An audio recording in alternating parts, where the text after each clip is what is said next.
Olá pessoal, tudo bem? Sou Bruno Cândido dos Santos, professor doutor em Geografia pela Universidade de São Paulo, e esse é mais um vídeo da nossa série Vídeo em Tese, aqui no canal Debatendo e Circulando, em que a gente divulga a nossa tese de doutoramento, intitulada Redes Geográficas de Transporte Rodoviário Interestadual de Passageiros no Brasil, em outro formato, em formato de vídeos e podcasts, né? Bom, esse episódio a gente vai discutir justamente as transformações pós-1964, né, no período que ficou conhecido como ditadura militar, em que a gente teve uma série de modificações, tanto na infraestrutura, como na indústria de ônibus e também no próprio serviço, né, na dinâmica das normas e do próprio território brasileiro, naquilo que diz respeito à circulação rodoviária de pessoas pelo Brasil, né? Bom, então esse capítulo 4, ele traz um título, Crescimento e Consolidação do Transporte Rodoviário de Passageiros nos Governos Militares, para justamente falar desse período de 64 a 85, em que a gente teve a expansão de diversas empresas, né, o surgimento de outras também, e ali o início da concentração das operações em alguns grupos um pouco mais robustos, inclusive vários deles existem até hoje, outros encerraram suas atividades, como é o caso aqui dessa imagem que eu trago da própria Pluma, Conforto e Turismo, né, de Curitiba, no Paraná, e também desse mesmo processo, só que na indústria, né? Afinal de contas, a gente também teve o fechamento de algumas encarroçadoras, sobretudo da segunda metade da década de 1970 para frente, né? E também algumas fusões, algumas aquisições, né? Nós tivemos uma redução bastante importante no número de fabricantes de carrocerias, embora na segunda metade da década de 60, né, de 65 para frente, a gente teve uma expansão dessas fabricantes, ainda assim, mas de 75 para frente nós tivemos um outro cenário. Então, o que a gente pode dizer é que até o início ali da década de 70, a economia brasileira teve uma expansão bastante interessante, né? As ações do Estado foram muito importantes para promover a expansão desses investimentos em infraestrutura, né? Essa retomada do chamado mercado imobiliário, aumento da produção de bens de consumo duráveis também, e a expansão do próprio mercado interno, né? Isso tudo tem a ver com uma liquidez internacional muito grande, né? Ou seja, você tinha uma concentração muito alta de recursos fora do Brasil, fazendo com que o Brasil se tornasse um destino interessante para aquilo que a gente chama de investimento estrangeiro direto, né? Os IEDs, né? E o Brasil ele também se reestrutura do ponto de vista produtivo de uma maneira muito intensa, né? O próprio Rui Moreira vai falar para a gente que a gente tem uma nova regra de organização do trabalho, passando do Fordismo, né, para o Toyotismo, em que a gente vai ter um novo modo de acumulação no sentido da produção, de fato, né? Então, ao invés de a gente ter grandes estoques, ao invés de a gente ter uma padronização de produtos, a gente vai ter uma diversificação e uma flexibilização não só no trabalho, mas, né, na rotina da própria fábrica, na rotina ali da própria estrutura agropecuária, o que quer que seja, do próprio comércio também, mas também, né, a própria redução dos estoques, aquela diferença clássica entre Fordismo e Toyotismo, né? E isso vai ser bastante sentido no Brasil, e essa acumulação, como o próprio Rui Moreira diz, ela vai ser muito centrada na agroindústria, né? Então a gente vai ter um fenômeno muito importante, que inclusive é bastante presente até nas decisões de âmbito político aqui no território brasileiro, que é o próprio fenômeno da agroindústria, né, em que você tem justamente uma série de grandes conglomerados, muitos deles multinacionais, transnacionalizados, que vão muitas vezes definir os rumos da política nacional, né, que vão muitas vezes determinar, inclusive, a nossa base alimentar, né, no limite. Então isso tudo surge com maior velocidade, com maior força na década de 70 e, consequentemente, nas décadas seguintes isso vai se tornando cada vez mais robusto, né? E é muito interessante o seguinte, né? A integração territorial brasileira tem o próprio golpe militar de 64 como um grande marco, né? Afinal, a gente teve uma aceleração dessa internacionalização, né?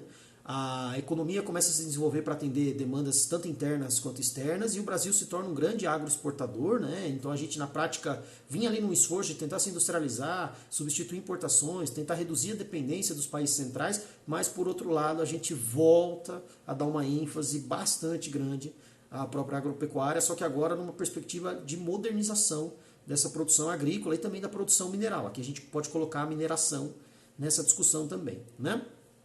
E aqui a gente tem basicamente a emergência de três preocupações centrais, né? A priorização dos troncos rodoviários, inclusive a própria rodovia transamazônica é desse período, né? a contenção dos fluxos migratórios para a capital federal, né? Então a ideia era justamente diversificar essa matriz migratória para reduzir um pouco desses fluxos rumo a Brasília e a ampliação dessa exploração agromineral, tanto para a própria indústria nacional como para a exportação. A gente vê que na prática acabou ficando muito mais vinculada à exportação em si do que necessariamente à indústria nacional. Afinal de contas, na década de 1980 a gente começou a ter um declínio razoável da industrialização aqui no Brasil, né? O fechamento de muitas fabricantes, como eu disse minutos atrás, muitas falências, muitas fusões, então uma supressão inclusive da quantidade de trabalhadores, de plantas fabris, ou uma desconcentração industrial a partir de São Paulo, né, com saídas para outros estados e outras cidades na federação. Então a gente também tem um cenário que ele vai se diversificar ao longo da própria década de 70 e na década seguinte. Outro debate interessante é a criação dos PNDs, né, e de todos os outros planos, né. O planejamento, de modo geral, ele foi bastante utilizado pelos governos militares, no sentido de tentar interpretar esse território brasileiro, de tentar observar essa base produtiva, de tentar saber onde estavam os recursos minerais que eram mais interessantes, inclusive de desvelar a própria configuração espacial, né, a própria organização do espaço amazônico. A Amazônia ela vai se tornar um pivô de todo esse processo de modernização, de integração nacional, no sentido de você tentar justamente trazê-la, entre muitas aspas, ao Brasil, no sentido de integrá-la a circuitos produtivos, a circuitos econômicos vinculados à agropecuária, indústria, mineração, o próprio comércio e serviços também em menor escala. E os planos nacionais de desenvolvimento são muito estratégicos nesse processo, né? Então os PNDs vão participar muito dessa reestruturação espacial. E aqui tem outro detalhe importante também, que é o seguinte: o primeiro PND ele vai ali de 70 a 74, né? Então você vai ter uma quantidade bastante grande de recursos financeiros para justamente viabilizar grande parte desses projetos, né? A gente pode dizer que na prática esse primeiro PND foi o mais bem sucedido, né? Foi aquele que de fato a gente teve uma boa parte das metas postas de fato cumpridas, né? Isso vai diminuir um pouco nos PNDs 2 e 3, né? Sobretudo em virtude de transformações da própria economia brasileira. A crise do petróleo em 73 é muito decisiva nesse processo, e depois a de 79, né? Isso tudo vai redirecionar os rumos da economia brasileira. O próprio segundo PND vai de 75 a 79, e a ideia era diversificar essa localização industrial pelo Brasil. Afinal de contas, a ideia era desconcentrar um pouco daquilo que estava na região metropolitana de São Paulo e também avançar com a urbanização, não só na Amazônia, mas no Cerrado. A gente também fala bastante da própria Amazônia, porque de fato nós tivemos grandes projetos, grandes usinas hidrelétricas, rodovias, linhas de transmissão e assim por diante, mas a gente também teve esse processo de modernização, sobretudo na agropecuária, muito forte no Cerrado. Então Goiás, Mato Grosso, depois Tocantins, Mato Grosso do Sul, foram incorporados, né, nesses programas como, por exemplo, o Prodecer e os próprios polos agropecuários e agrominerais da Amazônia. Outra questão interessante é que o próprio terceiro PND, a ideia já era outra, né? Afinal de contas, você tinha tido um conjunto de gastos muito grande, muito além de fato das capacidades de liquidez do próprio Estado brasileiro, né? Muitos inclusive chamam esses gastos de irresponsáveis. Afinal de contas, a gente teve um crescimento muito grande da própria dívida pública e da inflação. Inclusive um dado muito interessante, né? Atribui-se muitas vezes até de forma injusta ao Juscelino Kubitschek o crescimento da dívida externa. De fato, ele pega uma dívida externa de mais ou menos 1 bilhão e 200 milhões de dólares, isso em 1955, tá? E essa dívida ele entrega o governo em 61 com 6 bilhões, né? Então ele multiplicou essa dívida mais ou menos por 4, por 5. A ditadura militar multiplica essa dívida por 20. Então a gente sai de 6 bilhões de dólares para 120 bilhões de dólares em 85. Né? Então 20 vezes a dívida foi multiplicada em 21 anos de governos militares. Então foram gastos em certa medida irresponsáveis, né? A gente teve muitos investimentos que não foram bem ajustados, bem organizados, em virtude dos outros dois PNDs, né? Do primeiro e do segundo, sobretudo no primeiro, aquela questão do milagre econômico, né? Dos milhões em ação para frente Brasil, aquela coisa toda, e isso tudo gerou uma dívida pública muito grande e uma inflação que custou a ser controlada na década de 80 e que, na verdade, só viria a ser, de fato, solucionada em sua totalidade pós-Plano Real em 94. Então, basicamente, 10 anos depois do fim da ditadura. E é muito interessante que Fala-se muito das iniciativas individuais, fala-se muito também da participação da iniciativa privada, né, do papel dos pioneiros, dessa colonização, entre muitas aspas, do centro-oeste e do norte do Brasil, mas na prática tudo isso só foi possível graças ao Estado. Né? O Estado criou, por exemplo, o Instituto Nacional de Colonização e Reforma Agrária, né? O colonização soa até irônico, para justamente buscar essa distribuição de terras em Mato Grosso, Rondônia, Acre, no próprio Amazonas, no Pará, enfim, né, para tentar integrar essa Amazônia, esse cerrado, ao restante do território nacional. A gente teve investimentos bilionários em infraestrutura viária, né, então a própria abertura da Transamazônica, investimentos muito fortes também em energia, então construção da usina hidrelétrica de Tucuruí, da usina hidrelétrica de Itaipu, que aí não tem a ver necessariamente com a Amazônia e Cerrado, mas seria o principal gerador de energia aqui para o sul e para o sudeste. E é muito interessante a gente perceber o seguinte: esses esforços de integração territorial, sem a participação do Estado, sem a participação do governo federal à época, teriam tido impacto muito menor. Né? E é muito interessante também a gente perceber o seguinte, que além de o impacto ser menor, ele seria muito mais fragmentado, e a integração territorial, quiçá, não teria ocorrido da forma como ocorreu. E uma outra questão muito importante também para a gente pensar é o seguinte: nós temos a urbanização do Brasil de fato. Né? O Brasil ele passa de 26,35% de população urbana em 1940 para 68,86%, ou seja, a gente mais do que dobra a população urbana em 40 anos. E essa população cresce em 2 décadas, de 60 até 80, quase 50 milhões. Então nós temos um acréscimo muito grande. É uma urbanização que vai se dar de forma acelerada, com pouquíssimo planejamento. Né? Os fluxos migratórios vão ser muito determinantes nessa redistribuição populacional, vai afetar a própria organização espacial e a própria urbanização. E isso tudo também se deve aos avanços na rede rodoviária, que tornaram os deslocamentos mais rápidos, tornaram os deslocamentos mais seguros e contribuíram para aumentar o volume dos deslocamentos, ou seja, mais pessoas de fato indo e vindo pelo território nacional como um todo. Né? Então, por exemplo, a própria Transamazônica exerce esse papel nas migrações do Nordeste para a própria floresta, né? Da região Nordeste para a região Norte. A gente vai ter, por exemplo, as melhorias na circulação na BR-101, na BR-116. Então, todos esses fluxos Nordeste e Sudeste ali, ou pela costa, ou pelo interior do país, também vão se tornar cada vez mais importantes. A própria conclusão da Belém-Brasília, utilizando trechos da Transbrasiliana, também vai ser muito interessante para esses fluxos migratórios aí de Goiás rumo ao que viria a ser o Tocantins, rumo ao próprio estado do Pará, o Maranhão, o Piauí, assim sucessivamente. Então é muito interessante a gente perceber essa diversificação de fluxos migratórios a partir da década de 70.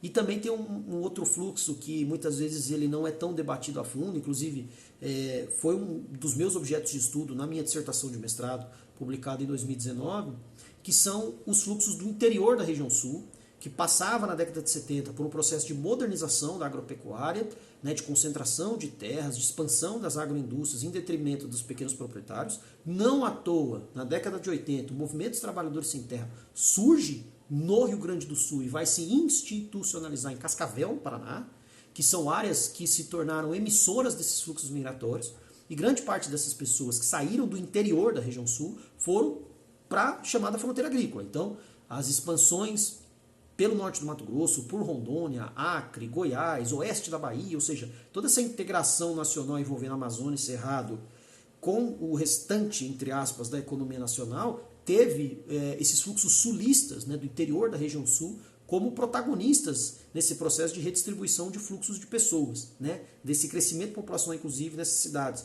como, por exemplo, Sinop, Alta Floresta, no norte do Mato Grosso, o próprio crescimento de cidades como Vilhena, Ji-Paraná e Rondônia, de Barreiras na Bahia, e depois o surgimento e emancipação, né, de Luiz Eduardo Magalhães, que no início se chamava, inclusive, Mimoso do Oeste, que um povoado que surgiu no entorno de um posto de gasolina e que depois tornou-se um município emancipado ali na década de 90. Então a gente consegue perceber o quê? Que essa diversificação dos fluxos migratórios também vai contribuir com esse processo de integração nacional e que, portanto, a gente não tem apenas os fluxos de fato mais conhecidos, então do Nordeste para o Sudeste ou mesmo do Nordeste para a Amazônia. A gente também teve muitos fluxos do próprio Sul para a Amazônia, do próprio Sudeste, sobretudo São Paulo e Minas, buscando áreas de mineração no Pará, no próprio Amazonas, e assim sucessivamente, e áreas para produção agropecuária no próprio Mato Grosso. E é muito interessante a gente perceber também que a malha rodoviária federal evolui muito nesse processo e vai contribuir, como eu disse anteriormente, para o avanço desses fluxos migratórios. Então a gente sai em 10 anos de 12 mil quilômetros de rodovias federais pavimentadas para aproximadamente 41.400, tá? Para ser mais exato, 41.447 quilômetros. A rede como um todo passa de 27.900 para 70 mil quilômetros nesses mesmos 10 anos. E quando a gente soma a rede rodoviária total, então, rodovias federais, estaduais e municipais, a gente sai de 64 mil quilômetros em 52 para 181 mil em 70. Né? Então a gente teve uma evolução em 18 anos que triplicou essa malha rodoviária brasileira, independentemente de trecho federal, municipal ou estadual. Isso tem a ver muito com o alto volume de investimento, sobretudo nos anos iniciais da ditadura, ali em 67, de 67 a 73, e o incremento anual de trechos pavimentados da ordem de 3 mil quilômetros. Então nós tivemos o asfaltamento anual de 3 mil quilômetros de estradas. Inclusive, até antes do primeiro PND, a gente teve os investimentos crescendo com certo vigor, né, com certa robustez. Então a gente teve, por exemplo, a própria consolidação da BR-116 no trecho que é conhecido como Rio Bahia, a gente teve a própria duplicação da Dutra, né, entre Rio e São Paulo, a própria BR-101 foi duplicada também entre Curitiba e Florianópolis, além da pavimentação de trechos, por exemplo, como da própria BR-101 entre Vitória e Salvador, entre Salvador e Recife, entre Campos e Vitória, entre outros trechos, entre outros segmentos da própria rede rodoviária federal. E aqui também é muito importante a gente apontar que o próprio PIN, Programa de Integração Nacional, e o PRODOeste, né, Programa de Desenvolvimento Centro-Oeste, vão ser muito importantes para a gente ter não só a execução de novas obras rodoviárias, bem como a pavimentação desses novos trechos também. E embora eles focassem basicamente essa integração entre o Centro-Oeste e o Norte do Brasil com o restante do território brasileiro, né, eu sempre falo restante entre aspas, né, a ideia do PRODOeste também era um pouco de interligar essas áreas recém-inseridas nessa agropecuária modernizada, pensando nesse escoamento, nessa produção de grãos para o mercado internacional. Né? Então o Brasil vai se tornar um dos principais produtores de soja do mundo a partir da década de 70. E aqui a gente vai ter, por exemplo, uma complementaridade entre o próprio PIN e o PRODOeste, na medida em que eles vão tentar justamente contemplar conjuntos diferentes de rodovias, mas conectando esses dois conjuntos entre si. E a ideia era justamente privilegiar os grandes eixos de circulação. Afinal de contas, a gente vai ter, no fim das contas, como resultado desse processo, uma seletividade territorial muito grande. Afinal de contas, nós temos, em detrimento das cidades pequenas, o privilégio às cidades médias e às grandes. Isso mostra que nós temos reflexos na divisão territorial do trabalho que vão reforçar justamente aqueles centros da rede urbana que já eram mais dinâmicos. Então, cidades que já estavam em expansão cresceram mais, cidades que já eram grandes se tornaram maiores ainda e, com isso, centros pequenos, centros de menor relevância, continuaram com pouca relevância. E aqui, por exemplo, nós tivemos já em 64, né, em 31 de dezembro, a organização das rodovias brasileiras como a gente conhece hoje. Então, por exemplo, BR-040, BR-101, BR-381, né, toda essa nomenclatura, sigla com Brasil, né, BR, e o número da rodovia, 0, 1, 2, 3 ou 4, a gente tem já no Plano Nacional de Viação de 64. Então, por exemplo, todas as rodovias que saem de Brasília, elas são conhecidas como radiais, então é BR-0 alguma coisa, 010, 020, 030, 040, assim por diante. Nós temos as longitudinais, que são justamente as chamadas Norte-Sul, então BR-101, 116, 153, 158, 163, né, que elas vão nessa direção do sul até o norte e vice-versa. Nós temos as próprias transversais, então, 230, que é a Transamazônica, BR-262, que sai de Vitória e vai até Corumbá, no Mato Grosso do Sul. Várias delas, por exemplo, na região sul, como a BR-277 de Paranaguá até Foz do Iguaçu, BR-282 de Florianópolis até a fronteira com a Argentina, entre outras, né? As próprias diagonais, que vão efetuar muitas vezes a conexão entre uma rodovia transversal e uma longitudinal, né? Então, você tem, por exemplo, o caso da BR-364, que talvez seja uma das principais diagonais que nós tenhamos hoje no território brasileiro, né? Que ela vai basicamente de Rondônia até o interior de São Paulo, passando por Goiás, Mato Grosso. A gente tem a 381, né? Que nada mais é do que a rodovia Fernão Dias, que vai de São Paulo até o Espírito Santo, cruzando boa parte do estado de Minas Gerais, e algumas rodovias de ligação. Essas não são tão conhecidas assim, né? São as chamadas BR-4XX, né? Então você tem ali um conjunto até grande de rodovias de ligação, mas na prática são trechos muito curtinhos, né? Então talvez o caso mais interessante seja o da BR-452, né? Que vai fazer ali uma conexão no interior do estado de Minas Gerais. Você vai ter, por exemplo, a própria BR-459 entre São Paulo, Rio e Minas, né, entre alguns outros pequenos trechos. E como eu tinha dito a vocês, a crise do petróleo de 73 e a própria crise de 79 mostrou que a dependência desse sistema de movimento rodoviário estava muito alta. Afinal de contas, nós passamos a ter um problema relacionado aos próprios combustíveis. E isso fez com que nós tenhamos tido reflexos justamente na expansão da rede rodoviária. Afinal de contas, boa parte dessa pavimentação era asfáltica. E o asfalto também é um derivado do petróleo. E isso tudo foi fazendo com que o Estado brasileiro tentasse, por outros caminhos, mobilizar recursos. Inclusive criando, por exemplo, o Fundo Nacional de Desenvolvimento, buscando novas alternativas para essa matriz de transporte. A ideia, inclusive, era reduzir a dependência desses derivados de petróleo.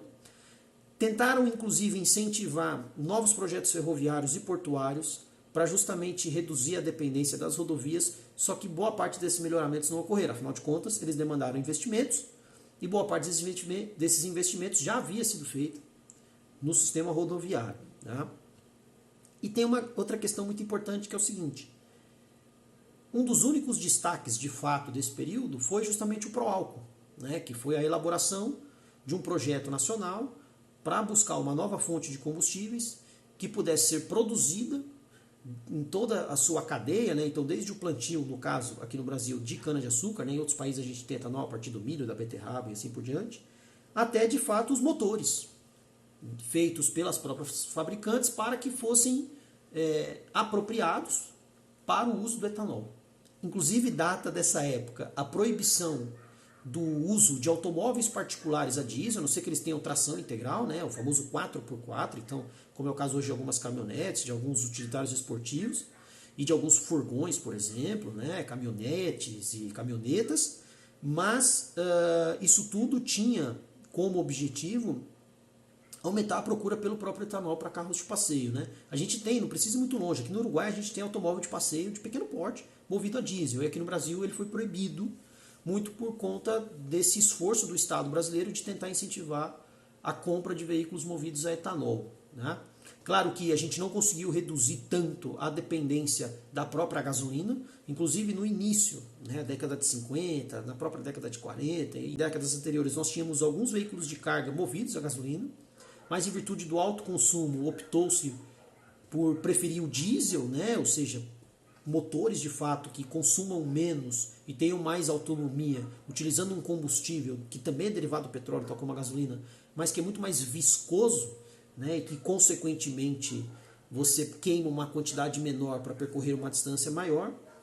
E no caso do álcool foi uma decisão do Estado brasileiro de proibir a comercialização de automóveis de passeio a diesel, né? E todo esse choque do petróleo e seus desdobramentos, seus resultados, e consequentemente a crise econômica que atingiria o Brasil da segunda metade da década de 70 em diante, gerou reflexos na própria indústria de veículos de transporte como um todo. Né? A gente teve uma indústria surgindo de maneira muito concentrada, né? Muito por conta da instalação desses estabelecimentos transnacionais em São Paulo e nas cidades próximas, então Osasco, São Bernardo, Santo André e assim sucessivamente. E isso tudo tem a ver com a própria dinâmica de São Paulo. Né? É aquilo que o Wilson Cano vai chamar de fria lógica capitalista de localização industrial. Então, se você já tem um conjunto X de fabricantes numa determinada cidade, não há por que muitas vezes você ser, entre aspas, ousado, disruptivo, inovador, instalar a 500, 1.000, até 2.000 quilômetros daquele polo em que várias dessas indústrias sejam instaladas. Então, nesse sentido, é muito interessante a gente perceber que é um posicionamento conservador. Então, se você já tem fabricantes de automóveis em São Paulo e nas cidades vizinhas, não tem por que um industrial vindo de outro país instalar essa fábrica em outras partes. E boa parte daqueles que se instalaram fora, eu acho que o caso mais célebre, inclusive, é o da Fiat, que quando vem ao Brasil já se instala em Minas Gerais, tem muito a ver com o esforço do próprio Estado brasileiro e depois das unidades federativas, que com a Constituição de 88 vão ter mais autonomia para praticar essa chamada guerra fiscal, né, essa chamada guerra dos lugares, ou seja, para oferecer incentivos fiscais, para oferecer benefícios, para tentar justamente atrair essas indústrias para outros estados que não São Paulo e outras cidades que não a própria capital paulista e a região metropolitana, né?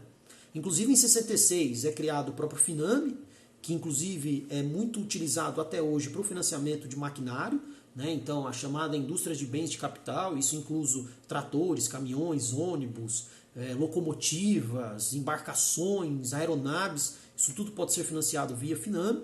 E essa Agência Especial de Financiamento Industrial, ela é uma subsidiária do próprio BNDES, né? E uma coisa interessante também é o seguinte, esperava-se que com o crescimento do mercado interno a gente teria um aumento da complexidade e da capacidade dessa produção industrial. No entanto, como várias políticas industriais do governo do Juscelino Kubitschek foram finalizadas, esse plano não deu certo.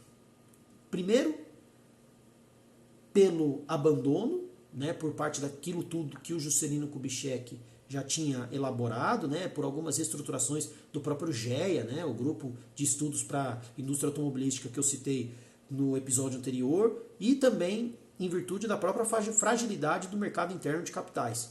Afinal, faltou liquidez, faltou dinheiro para tornar esse ramo da produção industrial no Brasil, né, que é a indústria de veículos, mais dinâmico, inclusive mais competitivo em relação a outros países do mundo. Claro que aqui não era necessariamente a ambição de nivelar o Brasil aos Estados Unidos, Japão, Alemanha ou qualquer outro centro mais hegemônico no capitalismo, mas a ideia era que o Brasil tivesse de fato um polo da indústria automobilística muito mais complexo do que teve nos anos iniciais da década de 50 e também da própria década de 60.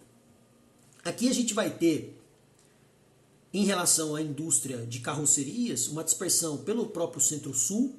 Então, algumas cidades gaúchas, como Caxias do Sul e Erechim, vão se sobressair, né, nessa fabricação de carrocerias, e muitas delas, inclusive, existem até hoje, como é o caso da própria Comil, que à época era chamada de Incasel, né, a própria Marco Polo, que era chamada antigamente de Carrocerias Nicola. E é muito interessante a gente ver que, sobretudo, o Caxias do Sul tem um polo metal mecânico muito importante, né? Faço questão de mencionar a própria Randon, que é uma das principais fabricantes de implementos rodoviários para caminhões no mundo, e ela é uma empresa sul-caxiense, né? Porque se eu falar só caxiense, tem Caxias no Maranhão. Então, Caxias do Sul acaba se destacando como um dos principais polos industriais dessa indústria de veículos de transporte, né? Sobretudo caminhões e ônibus, carrocerias para ambos, né? Do Brasil e da própria América como um todo. E é muito interessante a gente perceber o seguinte, com o crescimento de algumas fabricantes e a própria crise econômica, nós tivemos, além das falências, as fusões e aquisições por outras empresas do próprio segmento. Então a década de 70 marca o início desse oligopólio das encarroçadoras de ônibus. Nós temos uma descentralização nessa chegada de novos fabricantes de chassis, e nós temos também o encerramento da atuação de algumas dessas fabricantes estrangeiras e a chegada de outras que ainda não tinham participação no mercado nacional. Então é o caso, por exemplo, da própria Volkswagen, que instala no Brasil uma unidade para caminhões e ônibus em 81, a própria Volvo começa a montar em 76 ônibus e caminhões em Curitiba, inclusive a fábrica dela é nessa cidade paranaense até os dias de hoje. Nós temos a fundação da Agrale, que é uma fabricante nacional de chassis de ônibus e de caminhões em Caxias do Sul, e a própria Agrale também fabrica tratores, né? Já fabricou muito mais, sobretudo nas décadas de 70 e 80, mas hoje a Agrale ainda tem uma participação razoável nessa fabricação de bens de capital. A própria Magirus Deutz instalou uma fábrica no Polo Industrial de Aratu, próximo à região metropolitana de Salvador, e ela fica pouco tempo, afinal de contas as suas instalações vão dar lugar à estadunidense Cummins, que até hoje fabrica motores e propulsores para veículos pesados, caminhões e ônibus, inclusive propulsores para navios. E a própria Fiat assume em 76 uma linha de montagem da própria Fenemé e cria a Fiat Diesel. Hoje a Fiat está presente no Brasil com fabricação de caminhões, mas não com sua própria marca, né? A Iveco, que inclusive está em Minas Gerais também, né, na cidade de Sete Lagoas, fabrica caminhões e chassis para ônibus, é uma subsidiária do grupo Fiat, que hoje a gente pode chamar de Stellantis, né, que é um grande guarda-chuva da indústria automobilística, incorporando Peugeot, Citroën, Chrysler, Jeep, Dodge, Ram, entre várias outras marcas, evidentemente, além da própria Fiat. A própria Grace encerra suas participações e sua produção em 1970, e aqui nós temos inclusive um movimento bastante interessante, que é a aquisição da Elisiário, que era uma das principais fabricantes nas décadas de 40, 50, 60, pela Nikola, que em 71 altera o seu nome para Marco Polo S.A. Carrocerias e Ônibus. E a Marco Polo criaria em 78 a Invel, indústria de veículos e equipamentos especiais para fabricar vans para passageiros e cargas, alguns pequenos furgões.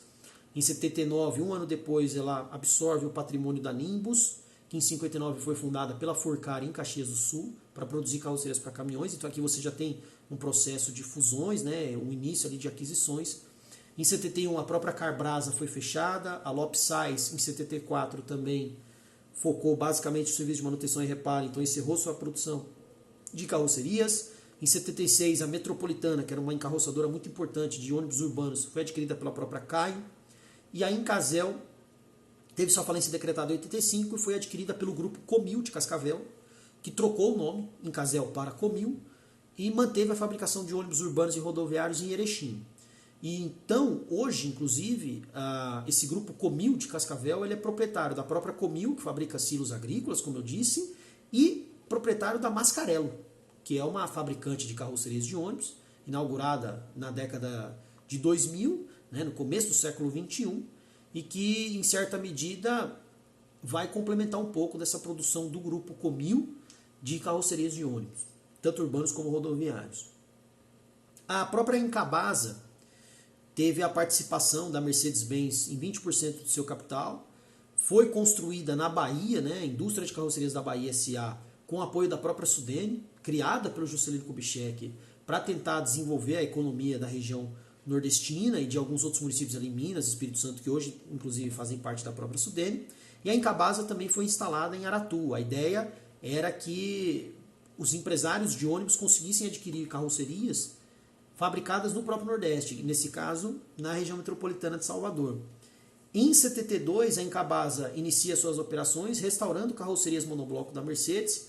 A ideia era justamente fornecer carrocerias para grandes grupos que estavam em consolidação, como por exemplo a Autoviação Progresso, Rota Transportes Rodoviários, que faz parte do grupo brasileiro, entre outros que operam no interior da região Nordeste, inclusive até os dias atuais. Outro detalhe interessante é a própria Incabasa teve alguns atritos com a Mercedes-Benz, de modo que ela estabelece alguns acordos com a Magirus Deutz, com a Camis e com a Detroit Diesel. Em 79, a produção é totalmente interrompida. Em 1980, a Incabasa vai à falência. E aqui talvez a gente tenha um evento bastante emblemático da própria indústria de ônibus, que é quando uma empresa de transporte de passageiros solicita a uma fabricante brasileira a preparação de uma carroceria totalmente nova e que fosse similar aos modelos que costumavam ser importados dos Estados Unidos.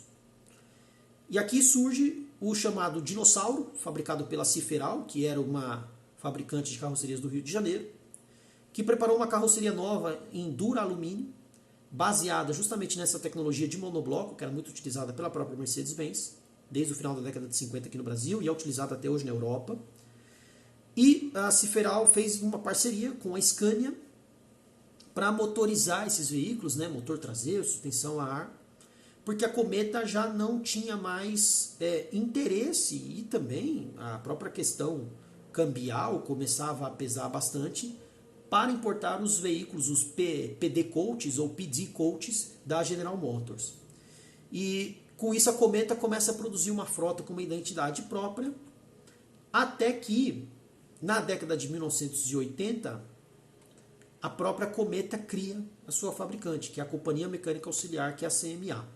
Mas antes de falar da própria CMA, aqui a gente tem alguns eventos importantes, que é, por exemplo, a criação do próprio Trinox pela Cobrasma, né, que se dedicava basicamente à fabricação de materiais ferroviários e que começou a fabricar alguns ônibus, sobretudo essa carroceria rodoviária, que não teve uma adesão tão grande por parte das fabricantes brasileiras, por parte das empresas de transporte rodoviário de passageiros, já era uma carroceria ali com 3 eixos, né, aquilo que viria a tornar-se tendência nos anos subsequentes, até hoje, né, nós temos os chamados ônibus trucados, né, que é o famoso 6x2, né, são 6 eixos e 2 de tração. Nós inclusive tivemos os testes em veículos rodoviários articulados, que basicamente ampliava a capacidade de transporte de passageiros em quase 70% até 80%, mas o conforto não era necessariamente o principal atributo dessas carrocerias, afinal de contas, você tinha um desconforto muito grande nas viagens em virtude do balanço, sobretudo da parte atrás da articulação, né? E embora a gente tenha hoje um uso bastante interessante no transporte urbano desses ônibus articulados, ou como algumas pessoas até conhecem, o chamado ônibus sanfona, para o rodoviário não funcionou, né? A gente teve esses testes, mas na década de 1970, ali em 79, embora o DNR tenha aprovado, né, o articulado rodoviário, em 1980 eram apenas 5 modelos com chassi Scania rodando em linhas interestaduais, mas foi prontamente abandonado.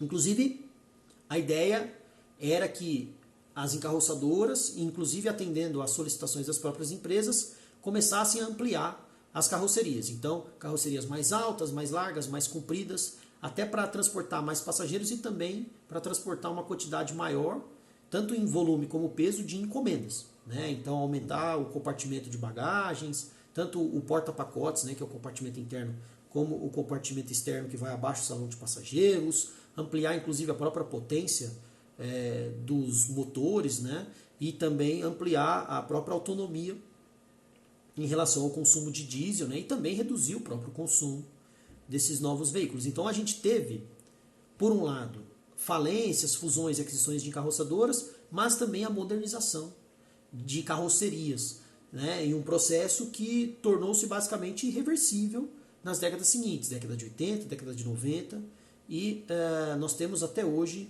né, um constante esforço por parte das atuais fabricantes em modernizar os seus produtos, visando segurança, conforto, economia operacional e assim sucessivamente. Então aqui a gente tem, por exemplo, uma tabela que mostra a quantidade de ônibus que foi fabricada ali de 71 a 85. Aqui vale fazer um apontamento, porque na década de 70 surge a FABUS, Associação Brasileira dos Fabricantes de Ônibus, que é uma entidade de classe que representa justamente os próprios fabricantes. E a ideia é que a FABUS, além de representá-los, conseguisse fazer esse inventariamento, né, esse levantamento de dados das carrocerias produzidas.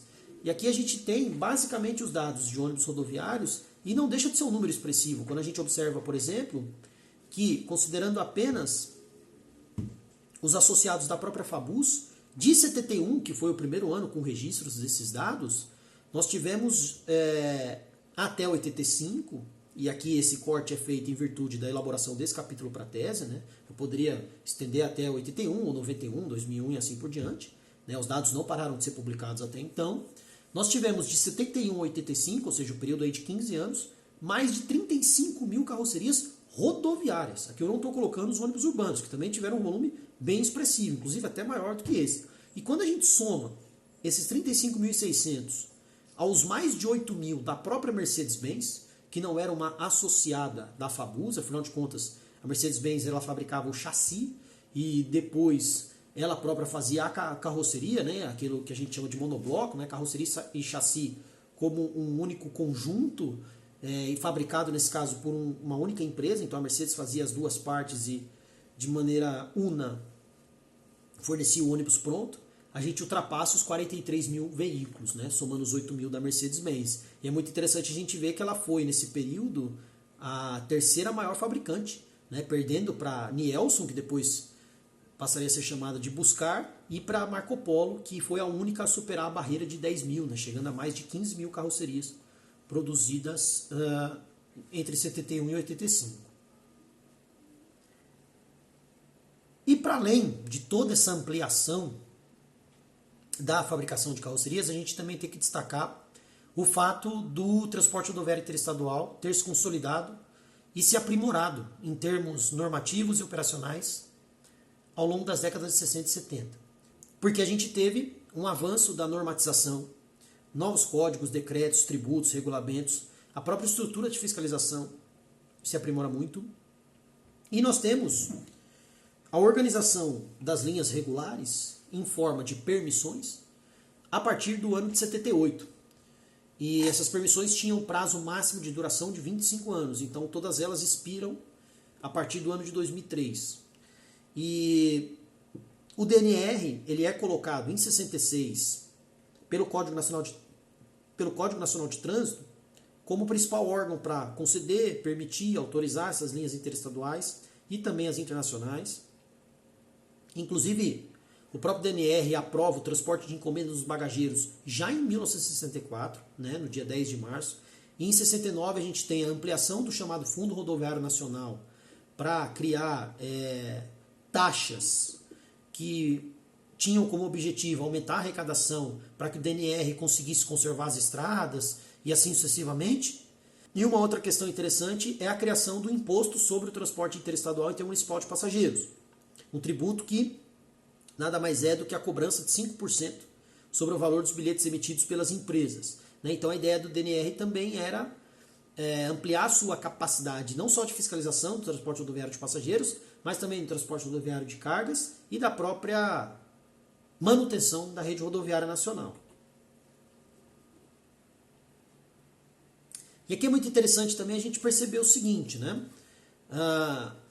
Quando a gente fala desse transporte rodoviário interestadual, a gente não pode esquecer, além desses próprios projetos de colonização, a elevação dessa circulação de pessoas, mesmo que não estivessem diretamente buscando essas novas áreas de expansão e de integração do território nacional. A gente teve, por exemplo, de 68 até 78, a quantidade de passageiros transportados pelo modo rodoviário mais do que triplicando.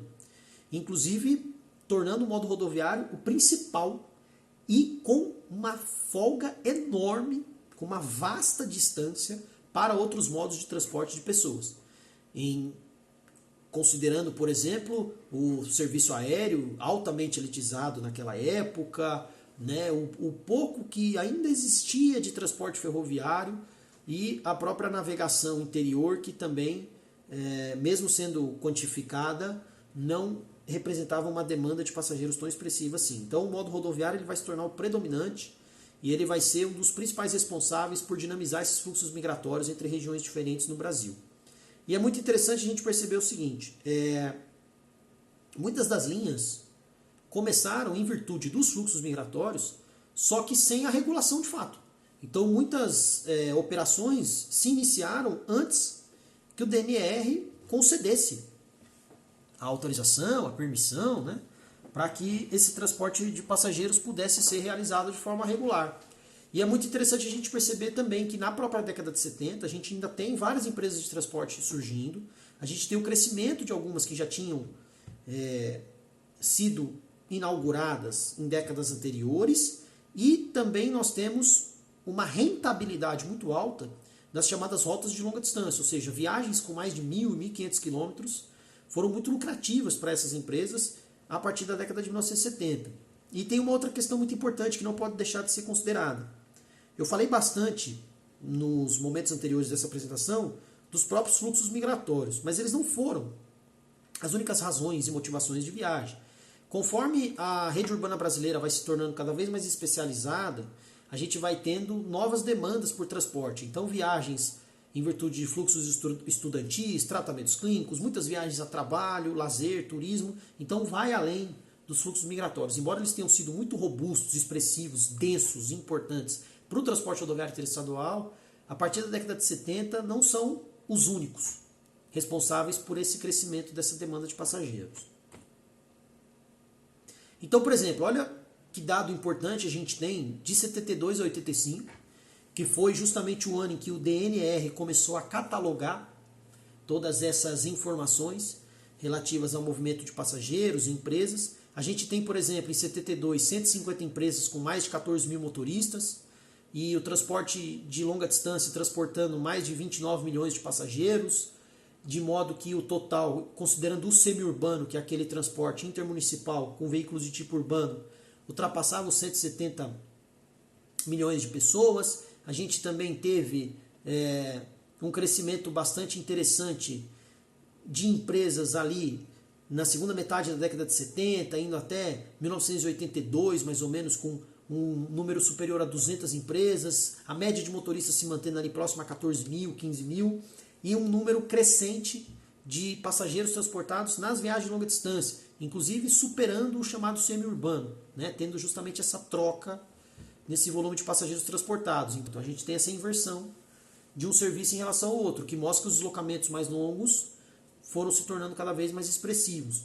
E é muito importante a gente também perceber o seguinte: o que se aprimora ao longo desses anos? A própria fiscalização do DNR e o próprio cadastramento das empresas. Então, muitas vezes, o aumento do número de empresas não é necessariamente o surgimento de novas empresas, mas sim o cadastramento de algumas que já existiam, né? A concessão de novas permissões, né? A gente vai ter, por exemplo, algumas empresas conseguindo liminares para operar, algumas empresas com um cadastramento bastante recente no próprio DNR e assim sucessivamente.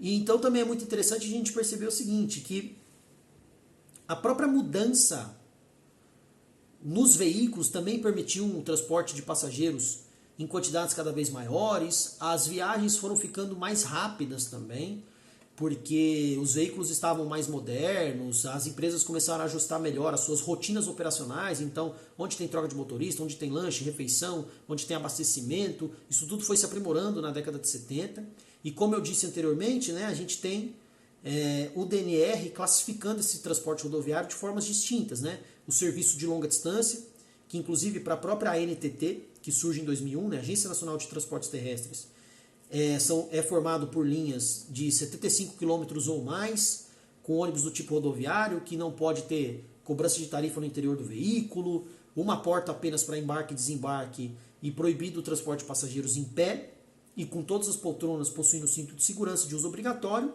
enquanto aquilo que o DNR chamava de linhas rodoviárias com ônibus do tipo urbano, a ANTT passou a chamar também de semi-urbano.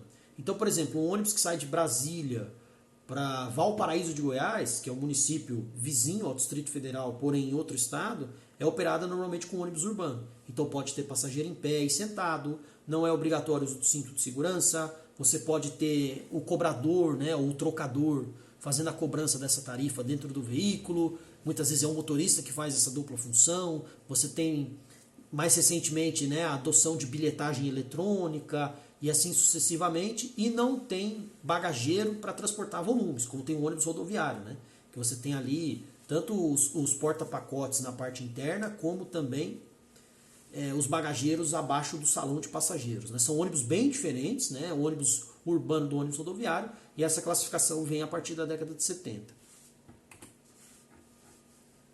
E aqui é muito interessante a gente ver que o número de linhas de longa distância é muito maior do que o de linhas semi-urbanas, historicamente, e que o número de viagens no total ele cresce muito na década de 70, depois tem uma relativa queda e uma estabilização num patamar superior a 2,3 milhões de viagens por ano, e com um conjunto de coletivos superior a 11 mil.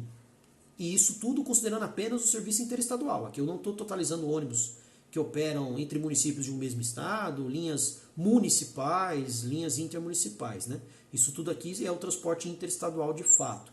Então é muito interessante a gente ver que, em virtude da evolução das permissões, a gente sai de 500 linhas, considerando o total longa distância semi-urbana, em 72, para mais de 1.200 linhas em 85, sendo que somente 33 eram semi-urbanas em 85 e mais de 1.100 de longa distância.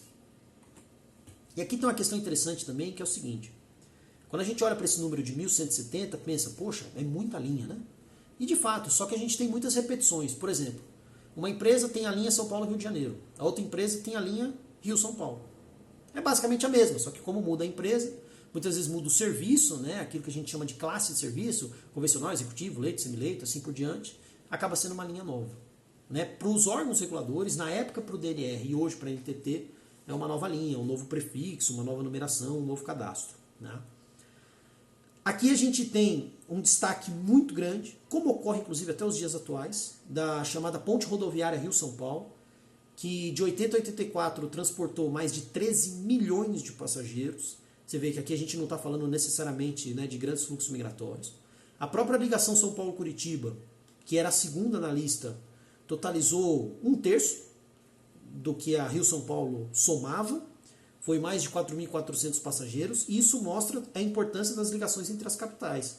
E também das linhas longas que percorrem o Brasil, porque muitas delas vão funcionar desde a década de 70 e a década de 80 até hoje, mais ou menos com uma configuração similar.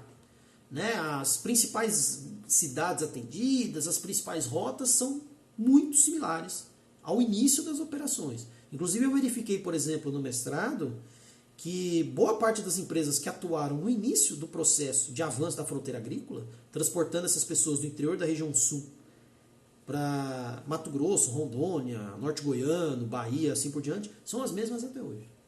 Inclusive as linhas são rigorosamente iguais, claro que com ajustes, né, número de paradas, né, os ônibus mudam, o tempo de viagem muda, número de passageiros, etc., mas muitas linhas muito parecidas ainda, até os dias de hoje. E é muito interessante a gente perceber o seguinte, né? O transporte interestadual rodoviário ele vai ser muito importante na própria década de 80. Ele vai mostrar essa formação de grandes companhias que operam até hoje. E é muito interessante que mesmo com o crescimento do transporte aéreo, vários desses grupos vão se manter nessas ligações. Então aqui eu destaquei a própria Viação Itapemirim, que está no imbróglio, né?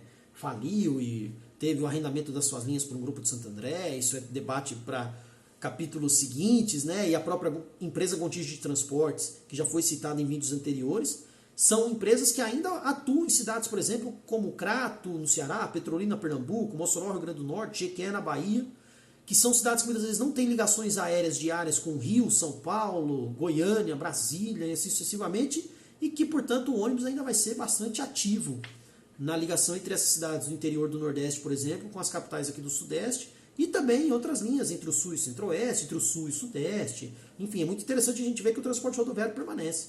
Mesmo que hoje ele não transporte mais do que o transporte aéreo, como foi na década de 80, na década de 90 e até na primeira metade dos anos 2000. Então eu termino esse vídeo dizendo justamente que a gente vai continuar na década de 80, né, pós-ditadura militar, e na década de 90, acompanhando essa evolução das carrocerias. Né, aqui a gente tem a foto do primeiro ônibus de 2 andares fabricado por uma empresa brasileira, que no caso a carroceria Paradiso 1800DD, né, esse DD é de double deck, né, duplo piso, passageiro em cima e embaixo, e uma tendência que depois tornaria-se irreversível dos anos 2000 em diante. E é muito interessante a gente perceber que, em termos tecnológicos, em termos de produção de carrocerias e também da própria organização das empresas, embora nós tenhamos tido mudanças bastante interessantes, nós tivemos muitas permanências, mesmo daquilo que surgiu nas décadas de 40, 50, 60, e que hoje se configura como grandes grupos, o transporte rodoviário, um debate que eu fiz não só no capítulo 5, mas no 6, no 7, e que volta inclusive no próprio capítulo 8 também, que eu falo um pouco dos principais grupos do transporte rodoviário de passageiros no Brasil. Bom, então esse foi o nosso episódio sobre o capítulo 4, espero que vocês tenham gostado. Esse episódio ficou longo mais uma vez, acho que esse inclusive é o mais longo de toda essa série.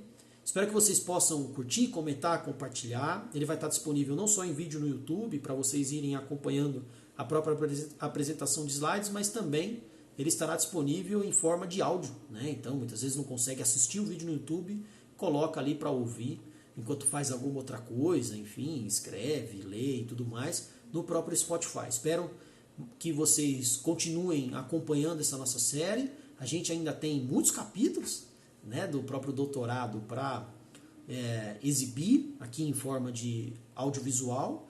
E também ainda temos muitos debates, inclusive com a possibilidade de abertura de mais de um vídeo para um determinado capítulo, enfim, afinal, essa discussão, por incrível que pareça, embora nessa evolução temporal já esteja próxima da década de 1990, isso aqui a gente pode dizer que o capítulo 4 encerra o primeiro terço da tese.